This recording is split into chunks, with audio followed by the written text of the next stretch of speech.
হ্যাঁ, তো তোমাদেরকে নর্মাল প্রবাবিলিটি ডিস্ট্রিবিউশনের মিন অ্যান্ড ভ্যারিয়েন্স বের করার যে কৌশল, থিওরিটিক্যাল ক্যালকুলেশন, সেটা আমি তোমাদেরকে হাতে লিখে আবারও দিয়েছি, এবং তার আগে অন্য একটি পদ্ধতিতে বের করা শিখিয়েছি, মিন এবং ভেরিয়েন্স।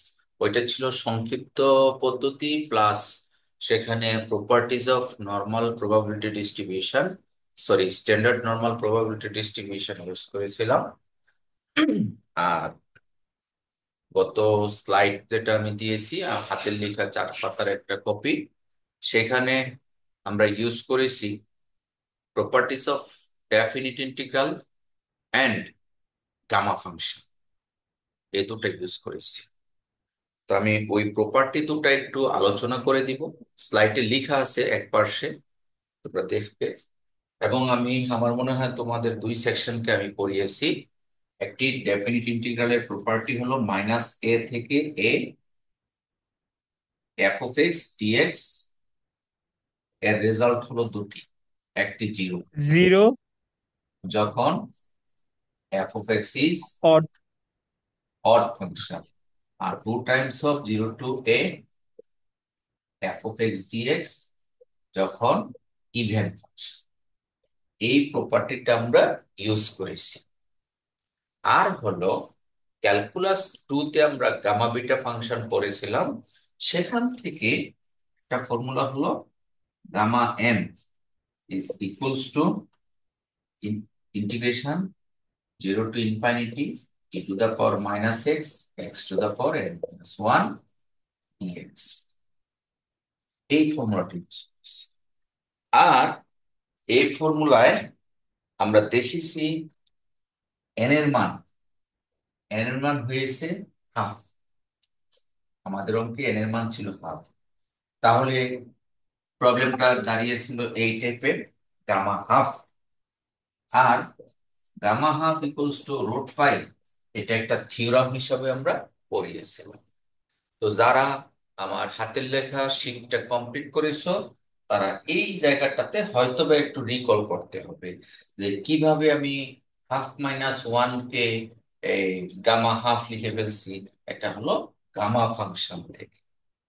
এই মিনহাস পড়েছো এগুলি?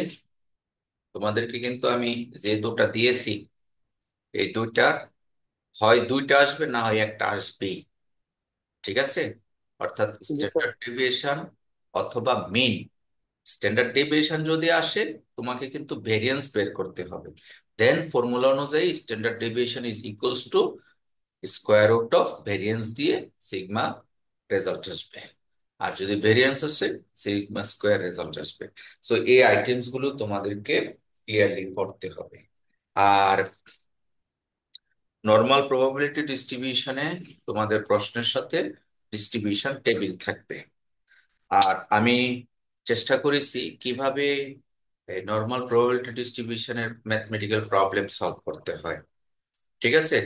তো আজকে আমরা এই অংশটুকু একটু একটা মডেল কোশ্চেন সলভিং এর মাধ্যমে আহ একটু দেখাবো যে আসলে নর্মালের প্রবলেমস গুলি কিভাবে সলভ করতে হবে।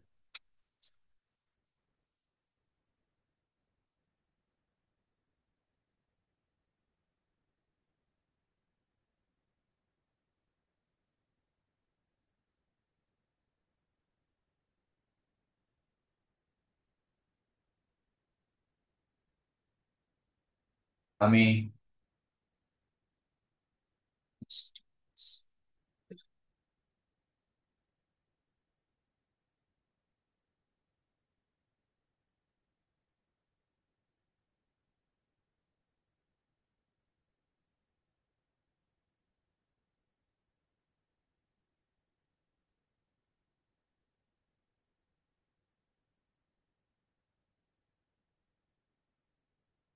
একটু শেয়ার করে দেখাই।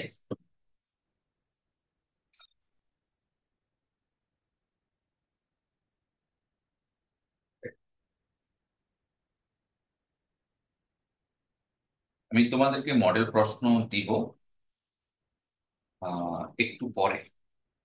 শেয়ারটা কি দেখা যাচ্ছে? জি স্যার। ওকে, এইখানে খেয়াল করে দেখো, 3 নাম্বার সেটে পুরোটুকুই নর্মাল প্রবাবিলিটি ডিস্ট্রিবিউশনের রিলেটেড প্রবলেম। তাহলে প্রথম প্রশ্নটা কি ছিল দেখো, প্রথম প্রশ্নটা হলো state normal probability distribution function. আমরা কি নর্মাল প্রবাবিলিটি ডিস্ট্রিবিউশন ফাংশনটা জানি বা মনে আছে কারো?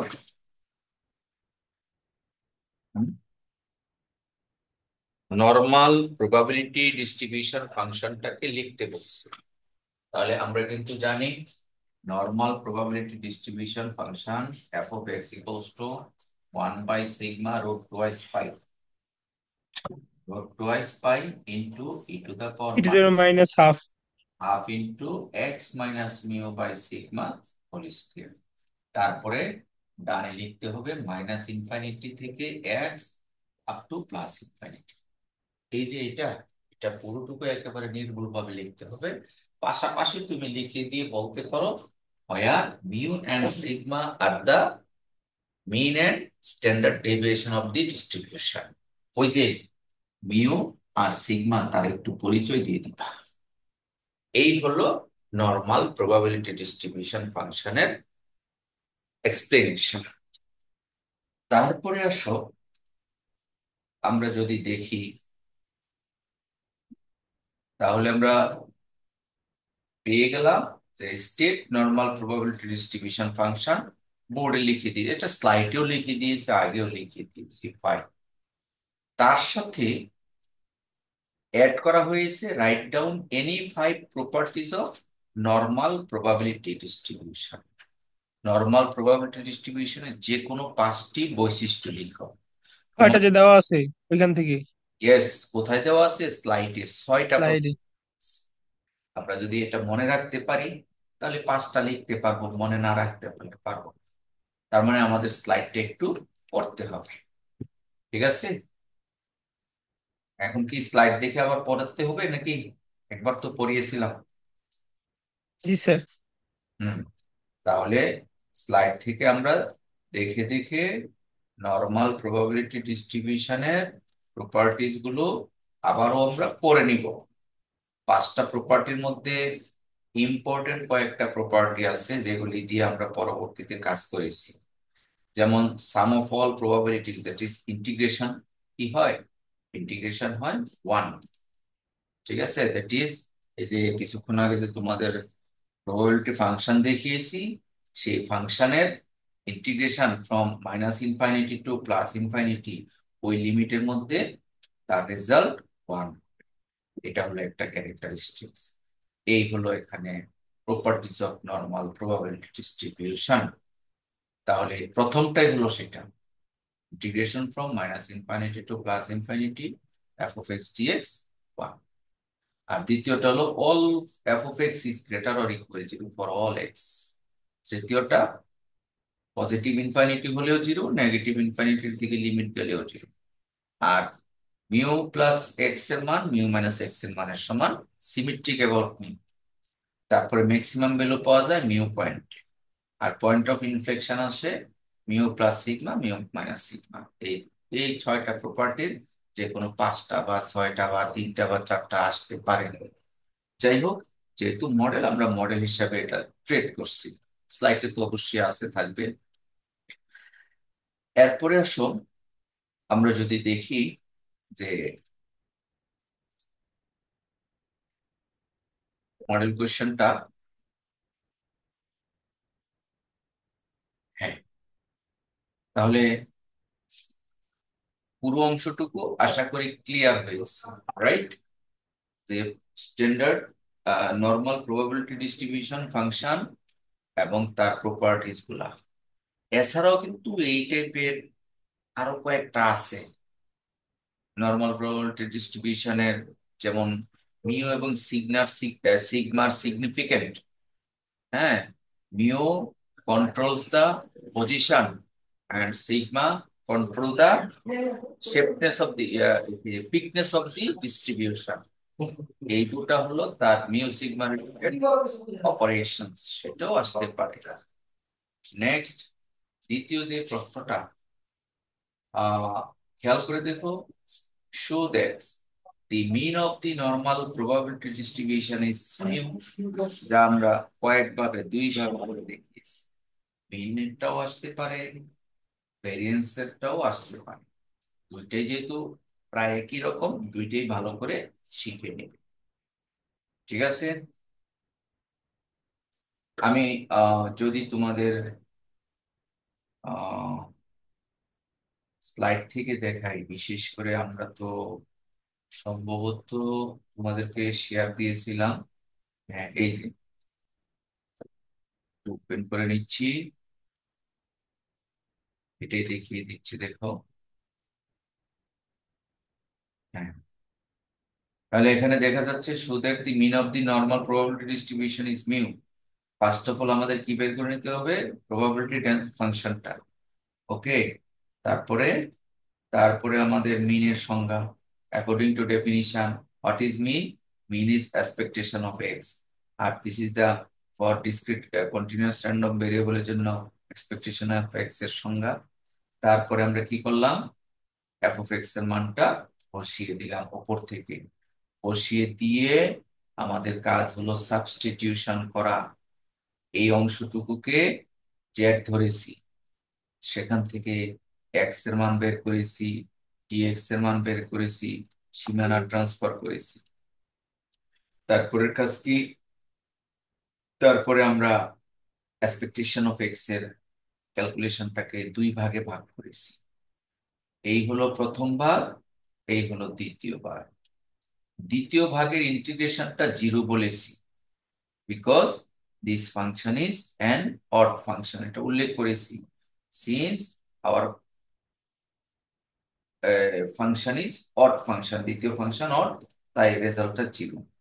আর প্রথম ফাংশনটা হলো ইভেন ফাংশন। ইভেন ফাংশন হলে আমরা প্রপার্টি কিছুক্ষণ আগে শুরুতে ক্লাসে আলোচনা করেছি। ইভেন ফাংশন হলে two times of zero to upper value. এই ইভেন ফাংশন হলে এটা এমনটা হয়। অড ফাংশন, ইভেন ফাংশন দুইটি আমরা অ্যাড করেছি, আর এটা ইভেন অড ফাংশন হওয়াতে ইন্টিগ্রেশন রেজাল্ট জিরো। এখন এই অংশটুকুতে আমরা আবার নতুন করে সাবস্টিটিউট করেছি। তোমরা লাইন বাই লাইন অঙ্কটা করতে হবে। এই দেখো পরের পৃষ্ঠায় নতুন করে সাবস্টিটিউট করেছি। জেড স্কোয়ার বাই টু কে আমরা টি ধরেছি, নিউ ভেরিয়েবল। সেখান থেকে ডিজেড এর মান বের করেছি, ডিজেড এর মান ইন টার্মস অফ টি এর মাধ্যমে বের করেছি, এবং সীমানা পরিবর্তন করেছি। সীমানা পরিবর্তন করার পরে আমরা এই টাইপের একটা অংশ পেয়েছি, আরো একটু ফরমেটিভ ওয়েতে লিখেছি।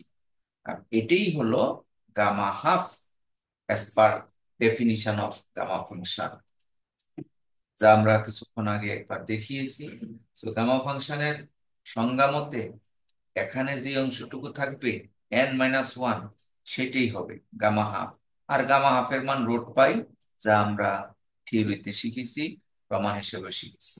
দেন রুট পাই কাটটা রেজাল্ট হবে পাই। এভাবেই আমরা mean of the normal probability distribution is পাই বের করেছি। অনুরূপভাবে পরেরটা একই, variance of the normal probability distribution sigma square. Sigma স্কোয়ারের জন্য সিগমা স্কোয়ারের জন্য আমাদের যে ফর্মুলা আছে, সেই ফর্মুলাটা আমরা অ্যাপ্লাই করেছি। দ্যাট ইজ ভেরিয়েন্সের formula expectation of x minus mu whole square. তারপরে ফর্মুলাতে বসিয়েছি, সাবস্টিটিউট করেছি, দুই ভাগ করেছি, ঠিক আগেরটার মতোই, কোনো চেঞ্জ নাই। দুই ভাগ করেছি, দুই ভাগ করার পরে আহ এইখানে আবার ইন্টিগ্রেশনটা এক পার্টই থেকে যায়, এক পার্ট থেকে যায়। এটা একটি ইভেন ফাংশন, ইভেন ফাংশন করেছি, আবারও গামা বিটা করেছি, গামা বিটা করে এটা রেজাল্ট আসছে গামা 3/2। আর গামা 3/2 এর রেজাল্ট হলো হাফ ইন্টু গামা। বসিয়ে যোগ বিয়োগ করে আমরা পেয়েছি সিগমা স্কোয়ার। তো এই ছিল আমাদের ভেরিয়েন্স এবং mean of the normal probability distribution. তো এতক্ষণ আমরা যে আলোচনাটা করলাম, সেটা ছিল আমাদের একটি মডেল প্রশ্নের আহ, এই অংশটুকু, show that mean of the normal probability distribution is c. এটা আমরা করলে আরো 3 নাম্বার পাবো। ফাইনালি তৃতীয় যে কোয়েশ্চেনটা আছে, the mood and variance of daily income of 500 workers আর 550। এই অঙ্কটা আমি বোর্ডে এখন করে দিই, জেনেই তারপর অঙ্কটা করে দিই। এটা কিন্তু গত বছরের একটা কোশ্চেন, এবার এই টাইপেরই হবে, হুবহু এটা আসবে না, এর মতো হবে স্লাইড থেকে যেমনটা তোমরা পড়েছো। আচ্ছা, তাহলে মোড এন্ড ভেরিয়েন্স দেওয়া আছে। মোড কত? 500। আর ভেরিয়েন্স কত? সরি, মোড হলো 550, আর ভেরিয়েন্স কত? 81। আর আমার ইনফরমেশন কয়টা? Total number of data is 5000। তাহলে 5000 ডেটার মধ্যে তার মোড আসছে 550 এবং ভেরিয়েন্স আসছে 81। আর বলা হচ্ছে যে income of worker are distributed normally, find the expected number whose daily income are between 520 to 560। 520 থেকে 560 টাকা ডেইলি ইনকাম হয়, ওই সংখ্যাটা বের করো। 5000 ওয়ার্কারের মধ্যে কয়জন ওয়ার্কার এই টাকার মধ্যে আয় করে, কয়জন ওয়ার্কার 490 টাকার কম অথবা 500-650 টাকার বেশি আয় করে। এই টাইপের আরো কয়েকটা প্রশ্ন আমরা করতে পারি। তো এই অঙ্কটা আমরা পুরোপুরি ভাবে বোর্ডে করে দিচ্ছি। দেখো,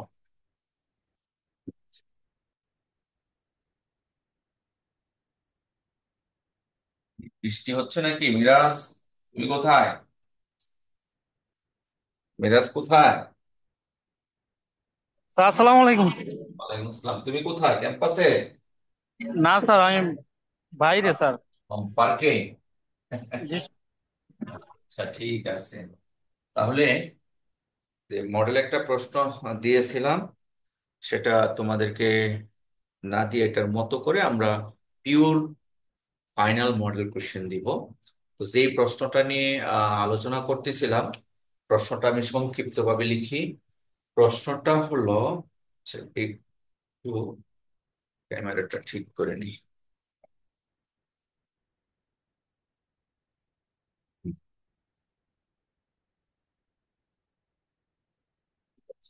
প্রশ্নটা হলো 5,000 জন এমপ্লয়ি আছে, employee number n equals to 5000। ওকে, এখন তাদের স্যালারি, গড় স্যালারি, মোট স্যালারি, এখানে মনে রাখার বিষয়, তোমাদেরকে পড়িয়েছিলাম mean is equals to median is equals to mode. এটা প্রশ্ন অনুযায়ী আহ বলা আছে 550। এটা প্রশ্নে দেওয়া আছে, প্রশ্নে দেওয়া আছে মুড অফ দি স্যালারি। তাহলে আমরা কিন্তু জানি মুড যে কথা, মিডিয়ান সেই কথা, মিন সেম। কার? বাইনম সরি নর্মাল প্রবাবিলিটি ডিস্ট্রিবিউশনের তিনটাই কি হয়? সমান হয়। অর্থাৎ মিউ সমান 550। এই প্রশ্নের ইনফরমেশন গুলো নিচ্ছি। তারপরে বলা হচ্ছে ভ্যারিয়েন্স অফ দি ডিস্ট্রিবিউশন। তাহলে ভেরিয়েন্স কে সিগমা স্কোয়ার দ্বারা রিপ্রেজেন্ট করা হয়। সিগমা স্কোয়ার দেওয়া আছে 81, তাহলে এখান থেকে আমরা সিগমা পাবো 9। আমাদের সিগমাটা কাজে লাগবে। খেয়াল রাখতে হবে প্রশ্নে কি দেওয়া আছে, সিগমা স্কোয়ারটা অর্থাৎ ভেরিয়েন্স না স্ট্যান্ডার্ড ডেভিয়েশন। তুমি যদি ভেরিয়েন্স কে স্ট্যান্ডার্ড ডেভিয়েশন ধরো, অঙ্ক কিন্তু হবে না। তাহলে এই ছিল আমাদের ইনফরমেশন। এই তিনটি ইনফরমেশনের উপর বেস করে প্রথম প্রশ্ন, যে what is the probability that the number of whose daily income lies between, কত দেওয়া আছে? 520। 520 থেকে 560 এর মধ্যে ইনকাম আছে, এই সংখ্যাটা কত? তাহলে আমরা কিন্তু এরকম একটা স্টেটমেন্ট থেকে কিভাবে জেট ট্রান্সফার করি এর ক্লাসে শিখিয়েছি, ভিডিওটা দিয়েছি। তাহলে কিভাবে যেন করি, কারো কি মনে আছে? নাহিদা, স্মরণিকা, জাহিদ, এখান থেকে জেটে কিভাবে ট্রান্সফার করে বলতে পারবো? ফয়সাল, হুম, মোকাররম, হাই ক্লাসে অনেকের নাম নিয়েছি মুখস্থ, কিন্তু কেউ কিন্তু রেসপন্স করনি। এবার দেখি ক্লাসে কে কে আসছো। ক্লাসে আসছো মাত্র 11 জন, যার মধ্যে যাদের নাম নিয়েছি কেউ এই ক্লাসে নাই। আচ্ছা, বলতে পারবা, মিনহাজ বলতে পারবা কিভাবে আমরা শিফট করেছি? স্যার বলতে পারবো না স্যার। আচ্ছা, দেখো, আমি কিন্তু মডেল প্রশ্ন নামে সলভ করতেছি। পরীক্ষায় যদি এটা এসে যায় তাহলে কিন্তু বলতে পারবো না স্যার কেন আসতো। আসতেই তো পারে। ঠিক আছে, তাহলে এটা কি করতে স্যার হবে? Probability of 520 minus mu by sigma less than x minus mu by sigma less than 560 by minus mu by sigma। তারপরে এটাকে লিখতে হবে, মিউ আর সিগমার মান বসিয়ে দিব প্রথমটাতে এবং শেষে। তাহলে 520 মাইনাস মিউ, মিউ কত? 550। আর সিগমা কত? 9। 9। লেস দেন, এটা জেড, এটা ডেফিনিশন অনুযায়ী this is z, less than 560 mu ভিউ 550 ডিভাইডেড বাই 9। তাহলে কত হলো? এটা কত হয়? একটু minus three point three three. আবার বলো। -3.33। -3.36। না স্যার, 33। 3 মানে 3। আচ্ছা আচ্ছা, ঠিক আছে। আমার মনে হয় 34 ওইটা। -3.333 এভাবে চলতেছে না?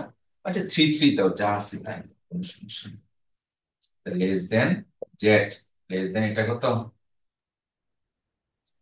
স্যার 1.111। হ্যাঁ, 1.11।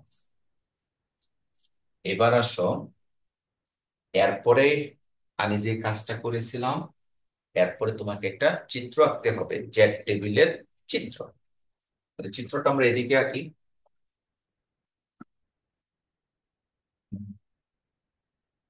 জায়গায় জেড এর মান 0। তাহলে -1, -2, -3, এটা ধরলাম আমরা -3.33।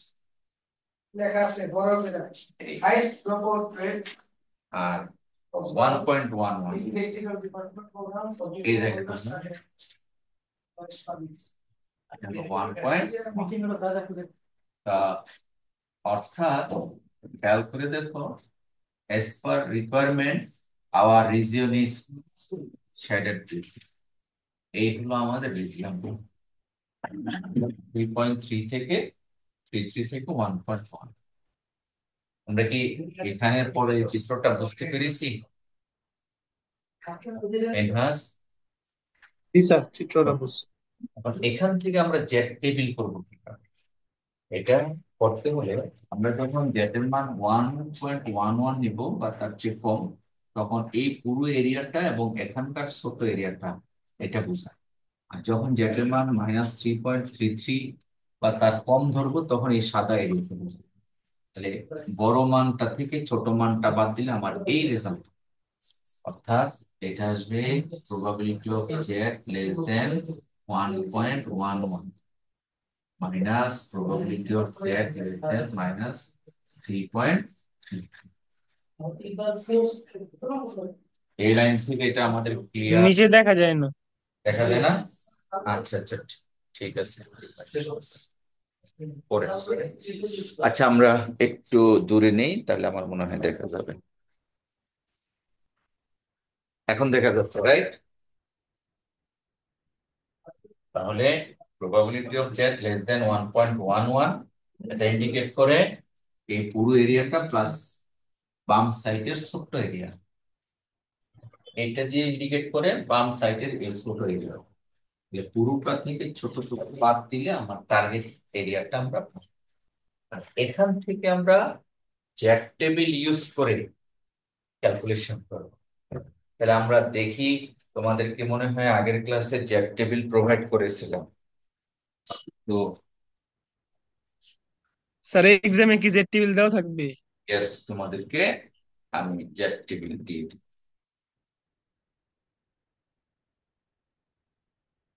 দেখো, তাহলে আমরা দেখতে পাচ্ছি একটা ভ্যালু হলো জ্যাটের মান 1.11 এর চেয়ে ছোট।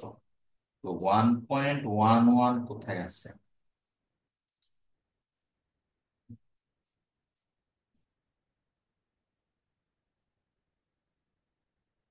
তোমরা কি শেয়ার দেখতে পাচ্ছ এখন? জি স্যার, দেখা যাচ্ছে। জি স্যার। 1.11,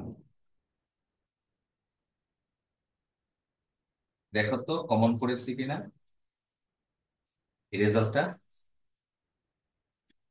স্যার এটা কি 1.01 না? ইয়েস, ভুল করিস, 1.01। পরেরটাই হবে স্যার। Yes, thank you. 1.11, এই যে এটা। ইয়েস, 8,665। 0.8665। তাহলে আমরা পেলাম,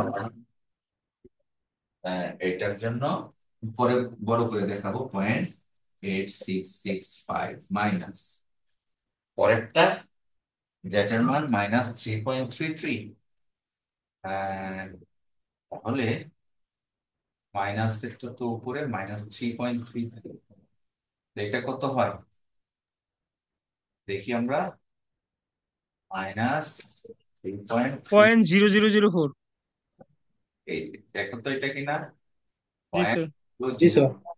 ঠিক আছে, তার মানে আমরা শিখলাম how to find out from Z table 0.0004। তাহলে আমরা পেলাম 0.0004, বিয়োগ করে যা পাবো সেটি আমাদের result। এটা কি দা প্রবাবিলিটি, ও এই শেষ হয়নি স্যার এটা। ওয়ান এরটা মাইনাস কেন দিলাম? না না, কোনটা আবার বলো। এই যে পি জেড মানে প্রথমটা মাইনাস দিলাম 0। মাইনাস কেন দিলাম, খুব সুন্দর প্রশ্ন। এই মাইনাস এই জন্য দিয়েছি, 1.11 দিলে এই পুরো এরিয়াটা এবং এখানকার বাম দিকের সাদা এরিয়াটা সহ পাওয়া যায়। ঠিক আছে, এই সাদা এরিয়া প্লাস পুরো এরিয়াটা পাওয়া যায় যখন 1.11 দিই। আর -3.33 দিলে কেবলমাত্র সাদা এরিয়াটা পাওয়া যায়। সরি,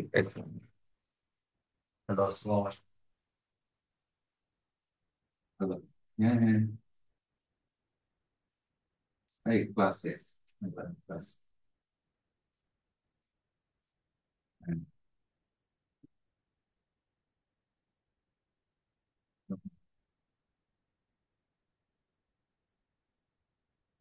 খবর নিয়ে নেব।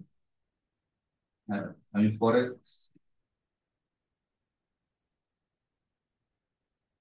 পরে, কথা বলি, আমি তো ক্লাসে।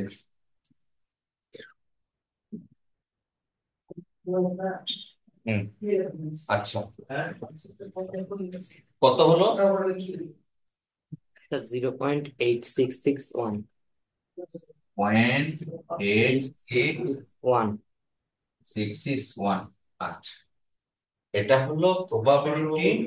এখন প্রশ্ন কিন্তু এটা করেনি, প্রশ্ন করেছে 5,000 ফ্যামিলির মধ্যে, সরি 5,000 এমপ্লয়ির মধ্যে কতজন এমপ্লয়ি এত টাকার মধ্যে স্যালারি পায়। তাহলে আমাকে বের করতে হবে therefore number of employees, the number of expected number of employee. Employees is, কি হবে, এন। এনপি। হ্যাঁ, অর্থাৎ 5,000 ইন্টু 0.8661 কত হয়? স্যার 4,330.5। 4,300, 30.5। তাহলে 331 ডেসিমাল তো। বেগ বাড়িয়ে, কারণ পিপুলকে তো ডেসিমালে ট্রান্সফার করা যায় না। অর্থাৎ 5,000 এমপ্লয়ির মধ্যে 4,331 জন এমপ্লয়ি কত টাকা বেতন পায়?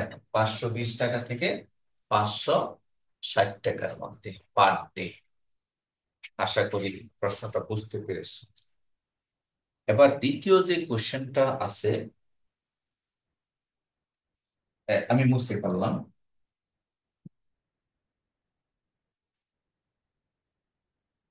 দ্বিতীয় কোশ্চেনটা ছিল যে, একটু দেখে বলি। দ্বিতীয় কোশ্চেনটা হলো 490 টাকার চেয়ে কম পায় অথবা 650 টাকার বেশি পায় এমন কয়জন এমপ্লয়ি আছে? অর্থাৎ প্রবাবিলিটিও এই 490 টাকার চেয়ে কম, অর্থাৎ এক্স লেস দেন 490 অথবা এক্স ইজ গ্রেটার দেন 650, এই সংখ্যাটা কত? এটা এক্স লেস দেন, এটাকে এইভাবেও লেখা যায়, 490 greater than x greater than 650, একই কথা। এই সংখ্যাটা কত? ঠিক আছে, অর্থাৎ 490 টাকার চেয়ে কম অথবা 650 টাকার চেয়ে বেশি, এই সংখ্যাটা কত? এখন আমরা কি করব? এটাকে জ্যাটে ট্রান্সফার করব। তাহলে কিভাবে? 490 বিয়োগ 550 বাই কত 9 ডাইরেক্ট করতেছি, যেহেতু আমরা মিউ সিগমা সব জানি। আর এটা কি মিউ, সরি, এটাকে আমরা দিয়ে দিলাম জেড।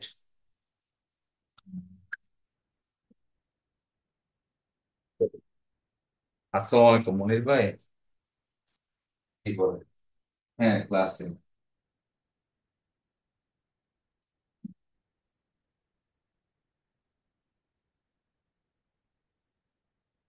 হ্যাঁ,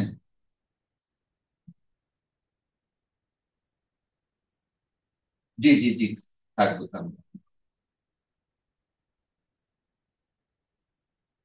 আচ্ছা, ঠিক আছে ঠিক আছে। ওকে। হ্যাঁ হ্যাঁ, বুঝতে পারছি, ঠিক আছে ঠিক আছে। হুম। আচ্ছা, ঠিক আছে। হুম হুম, ও ফোনে কথা বলে মেসেজ দিয়ে দিব। ওকে ওকে, আসসালাম। আচ্ছা, আহ এটা কত হবে? এটা হলো 650 বিয়োগ 550 বাই 9, তাহলে কত হয় দেখো, এটা কত আসে? স্যার -6.666। এটা জি স্যার। 6.66। 666। আহ এটা জেড।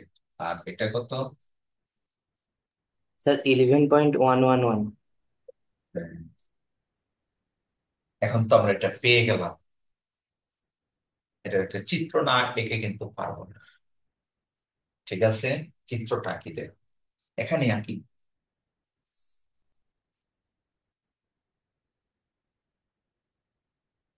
একটা জিরো, -1, -2, এখানে -3.5 পর্যন্ত আছে, 3.5 পর্যন্ত আছে। তাহলে এই মানটা কিন্তু -3.5 এর আরো অনেক পেছনে, আর ওই মানটা +3.5 এর অনেক সামনে, তাই তো? তাহলে এটা জি স্যার। ঘটনা দাঁড়াচ্ছে জেটের মান এত এর চেয়ে ছোট, আর এটা হলো জেটের মান এত এর চেয়ে বড়। তাহলে এটাকে আমরা এইভাবে লিখতে পারি, যদি ভেঙে ভেঙে লিখি, probability of jet less than -6.66 plus probability of Z greater than 11.1। দেখো বুঝো কিনা, জেটের মান -6.666 এর ছোট প্লাস জেটের মান 11.11 এর চেয়ে বড়। এখন আসো এটা দিয়ে আমরা কি বুঝি? জেড টেবিল থেকে সর্বনিম্ন ভ্যালু পাই -3.49, তার নিচে নাই। আমি একটু জেড টেবিলটা দেখাই তাহলে ক্লিয়ার হবে।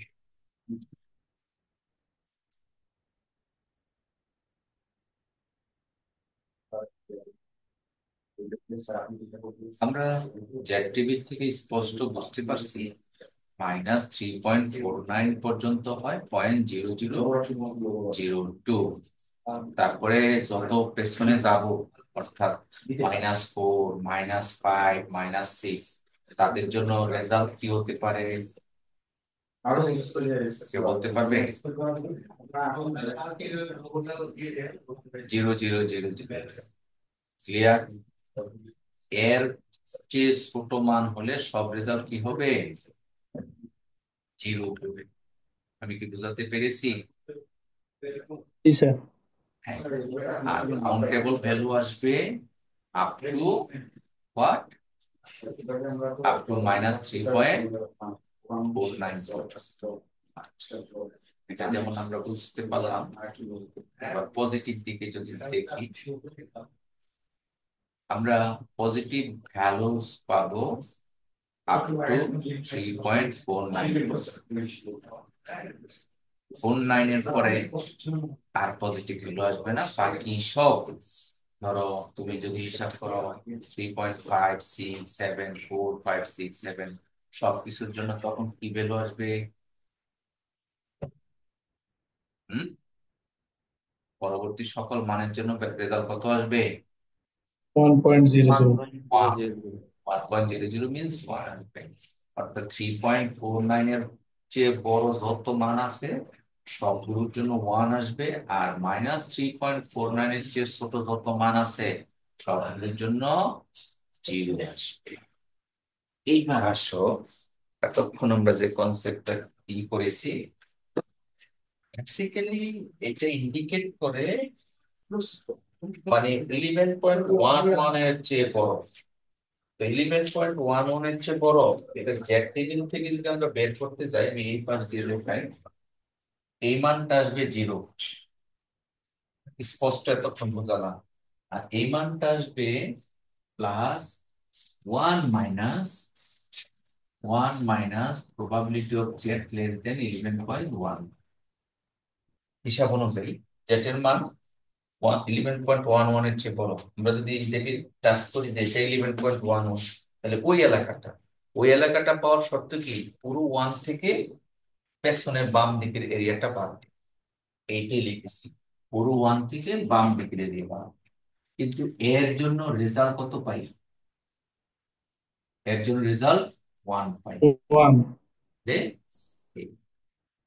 আর নাম্বার অফ পিপল কত? Number of employee 5+। কত? 5000 আপনাদের ইন্টু 0, শূন্য। শূন্য। এটা অর্থ দাঁড়াচ্ছে 490 টাকার চেয়ে কম কেউ স্যালারি পায় না। মেইন পয়েন্ট, 650 টাকার উপরেও কেউ স্যালারি পায় না। বুঝাতে পেরেছি? 5000 এমপ্লয়ির স্যালারি এর মধ্যেই আছে, সেই জন্য এটাকে নর্মাল প্রবাবিলিটি ডিস্ট্রিবিউশন বলে। অর্থাৎ শেপটা এই শেপের হবে, খুব বেশিও হবে না, খুব কমও হবে না। আর এই টাইপের ঘটনাগুলি কোথায় ঘটে জানো? বড় বড় ইয়াতে, কি বলে এটা, এই লেবার ইউজ হয় যেখানে বেশি, ধরো ইট তৈরির যে কারখানা আছে, লেবার হাজার হাজার লেবার কাজ করে, স্যালারি খুব অল্প ভেরিয়েট হয়, খুব বেশি স্যালারি কেউ পায় না, সবাই তো একই রকমের কাজ করে। ঠিক আছে? তো এই ছিল আমাদের একটি প্রবলেম, এটাই মডেল হিসেবে আমি তোমাদেরকে দেখিয়েছি। আমরা আজকে নর্মাল প্রবাবিলিটি ডিস্ট্রিবিউশনের একটা মডেল প্রশ্ন সলভ করছি। পড়ালেখা করলে অবশ্যই পারবে, খুব সহজ না আবার কঠিন না, করলে পারবে। চলো আমরা এখন ফাইনালের প্রশ্নটা কেমন হবে তা একটু আলোচনা করি। আমরা ফাইনালের প্রশ্নটা করার আগে আমাদের কিন্তু একটু জানতে হবে আমরা কি কি পড়েছিলাম। আমার পুরোটুকু মেমোরিতে নাই, এই স্ট্যাটিস্টিক্স এর মধ্যে পুরোটুকু নাই। তবে আমি তোমাদেরকে কিছু আলোচনা করব, দেখি তোমাদের মধ্য থেকে বের হয় কি। শুরুতে পড়িয়েছিলাম definition of statistics, applications of statistics, তারপরে ক্লাস ইন্টারভেল কি জিনিস, exclusive class interval, inclusive class interval, এগুলি পড়িয়েছিলাম প্রাথমিকভাবে, লাইক থিওরি আমার যতটুকু মনে পড়ে। তারপরে তোমাদেরকে শিখিয়েছি অ্যারাথমেটিক মিন, জিওমেট্রিক, হ্যাঁ, harmonic, geometric mean, harmonic mean, harmonic mean, median, mode, mode, variance, তারপরে স্ট্যান্ডার্ড ডিভিশন, স্ট্যান্ডার্ড ডেভিয়েশন, তারপরে হলো ভ্যারিয়েন্স, তারপরে হলো কোএফিসিয়েন্ট, হ্যাঁ CV, coefficient of variation, CV. তারপরে আরো পড়িয়েছি কিন্তু তার স্কিমনিসিস কার্টোসিস তারপরে পড়িয়েছি সিএমডি, কোএফিশিয়েন্ট অফ, হ্যাঁ coefficient of mean deviation from mean, coefficient of mean deviation from median, পড়িয়েছি স্কিউনেস, skewness, and কার্টোসিস। না এগুলি পড়িয়েছি না? জি স্যার। আচ্ছা, আমি জাস্ট নামগুলি নিচ্ছি, পরে ভাগ করে দিব। আচ্ছা, এরপরে আমরা পড়িয়েছি প্রবাবিলিটি। স্কিউনেস কার্টোসিস এর পরে কজ দিয়ে আমরা চলে গিয়েছি প্রবাবিলিটিতে। প্রবাবিলিটি,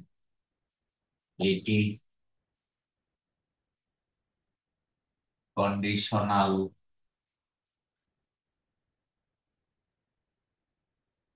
কন্ডিশনাল প্রবাবিলিটি,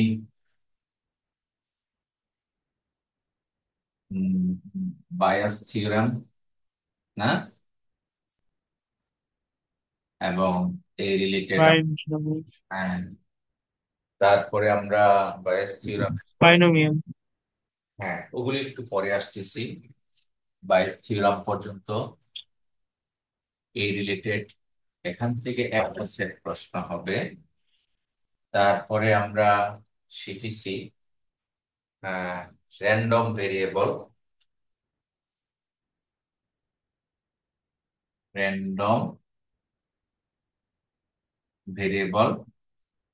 আরেকটা চ্যাপ্টার শিখেছি ছোট করে, ম্যাথমেটিক্যাল এক্সপেকটেশন, ম্যাথমেটিক্যাল এক্সপেকটেশন। তারপরে আমরা শিখেছি, এই দুটার পরে শিখেছি বাইনোমিয়াল ডিস্ট্রিবিউশন, বাইনোমিয়াল ডিস্ট্রিবিউশন, তারপরে পয়সো ডিস্ট্রিবিউশন,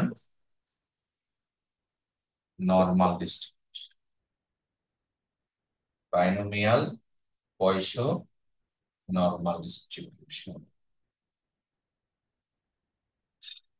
মোটামুটি আমরা বোর্ডে যা দেখতে পেয়েছো, এভাবে আমরা স্লাইড দিয়ে কিছু ভিডিও লেকচার দিয়ে এই আইটেম গুলো পড়িয়েছি। এখন এটাকে আমরা 5 ভাগে ভাগ, 5 ভাগে ভাগ করলে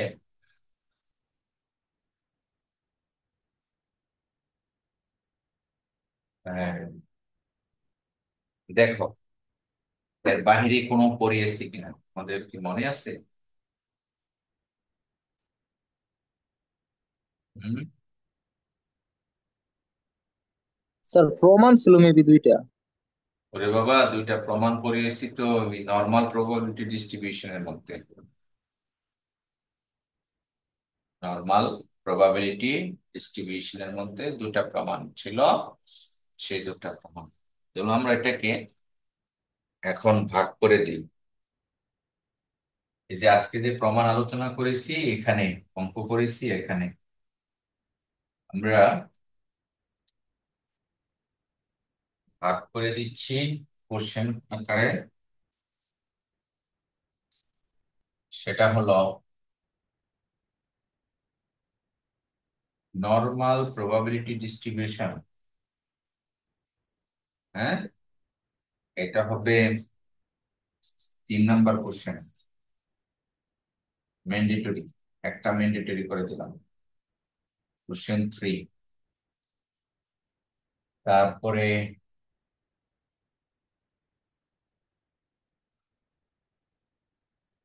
কোশ্চেন 3 আর এইখানে নর্মালটা ম্যান্ডেটরি, এখানে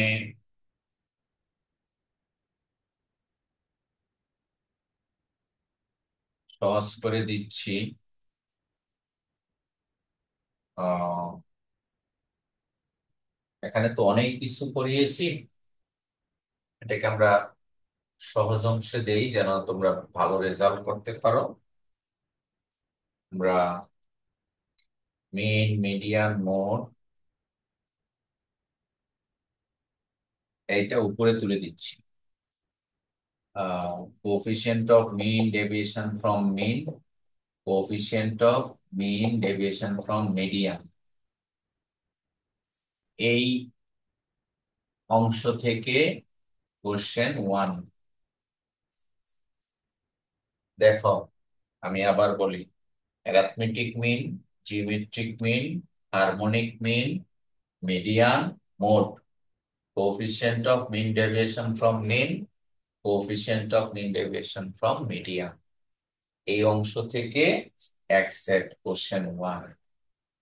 আর standard deviation, variance, coefficient of variation, skewness, kurtosis, skewness, kurtosis, এটা হলো কোশ্চেন 2। এই প্রশ্নটা অনেকটা ইজি, ভালো করে প্র্যাকটিস করবে। এটা আবার একটু বিশেষ করে 4টা স্ট্যান্ডার্ড মানে সেন্ট্রাল মোমেন্ট বের করে যখন স্কিউনেস কার্টোসিস শিখবে অনেকটা বড়, প্র্যাকটিস করতে হবে। তাছাড়া আমরা স্ট্যান্ডার্ড ডেভিয়েশন বের করা শিখিয়েছি, ভ্যারিয়েন্স শিখিয়েছি, কোএফিসিয়েন্ট অফ ভেরিয়েন্স, এবং কোএফিসিয়েন্ট অফ ভেরিয়েন্স দিয়া দুইটা কোম্পানির এমপ্লয়ীদের স্যালারি স্ট্রাকচার, স্ট্রেংথ কেমন, দুইজন খেলোয়াড়ের ব্যাটিং স্টাইল দেখে বা বোলিং স্টাইল থেকে আমরা খেলোয়াড়ের অ্যাভারেজ রান বা কনসিস্টেন্সি টু দা টিম, টিমের প্রতি তার কতটুকু লয়্যালটি বা দায়িত্বশীলতা আছে, সেটাও কিন্তু আমরা সিবি দিয়ে দেখিয়েছি। যার সিবি ভ্যালু কম তার কনসিস্টেন্ট সবচেয়ে বেশি, বেসিক। আর সিবি যেন কি কারো মনে আছে? হ্যাঁ Faisal, Mahbub, CV coefficient of variation সংজ্ঞাটা কি? কোএফিসিয়েন্ট অফ ভেরিয়েশনের সংজ্ঞা হলো standard deviation divided by mean into 100%। সংজ্ঞা মনে না রাখলে কিন্তু পারবো। তাহলে আমরা বুঝতে পারলাম 1, 2, 3 ফিক্সড, কোনো অল্টারনেট নাই। আর এই দুটা থেকে আমরা যদি এটা 4 ধরি, কোশ্চেন 4, তাহলে অবশিষ্ট গুলো হবে কোশ্চেন 5। এটা হবে কোশ্চেন 5। নাও পুরো স্লাইডটি আমি দিয়ে দিচ্ছি। ঠিক এইভাবেই তোমাদের জন্য আমি মডেল প্রশ্ন তৈরি করব, ঠিক আছে?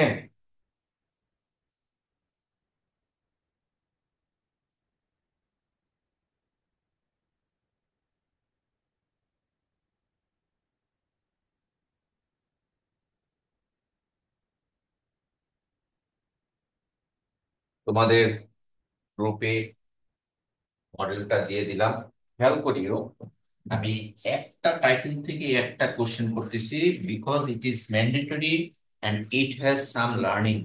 মনে রাখি এখান থেকে শেখার আছে mean, variance of the normal distribution, Z table তোমাকে যেহেতু দিব তাই অবশ্যই তুমি জ্যাড টেবিল দিয়ে অঙ্ক করবে, এটি আমার বিশ্বাস। তা মোটামুটি আমরা বুঝতে পারলাম। তোমাদের কি কোনো চতুর্থ সিটি দিয়েছো? তোমরা যারা